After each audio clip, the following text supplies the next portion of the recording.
La somme théologique de saint Thomas d'Aquin, première partie, question première, article 4.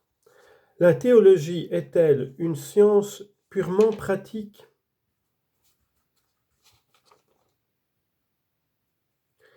La théologie, science d'un ordre supérieur, est éminemment pratique et spéculative tout à la fois, mais elle est plus spéculative que pratique.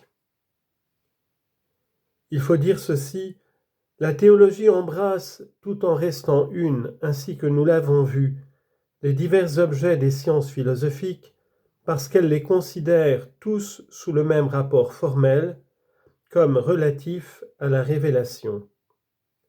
Si donc la philosophie a deux parties, l'une spéculative et l'autre pratique, la théologie les réunit également dans son domaine en les envisageant sous le même point de vue, tout ainsi que Dieu connaît d'une même science et son être et ses œuvres. Cependant, elle est plus spéculative que pratique, car elle fait des choses divines l'objet principal de ses investigations. Et si elle traite des actes humains, c'est qu'ils doivent conduire l'homme à la connaissance parfaite de Dieu dans la bienheureuse patrie.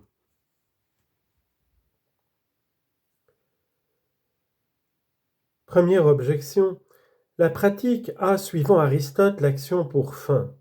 Or, la théologie aussi a l'action pour fin, car dit l'apôtre saint Jacques dans son épître, chapitre 1, verset 22, « Observez la parole et ne l'écoutez pas seulement. » Donc la théologie est une science purement pratique. Deuxième objection, la théologie traite comme en deux parties de la loi ancienne et de la loi nouvelle. Or, la loi appartient à la morale qui est une science purement pratique. Donc la théologie est une science purement pratique. Mais toute science pratique traite des choses que fait l'homme, par exemple la morale des actes humains et l'architecture des édifices. Or, la théologie traite principalement de Dieu, qui certes n'est pas l'ouvrage de l'homme. Donc la théologie n'est pas une science purement pratique.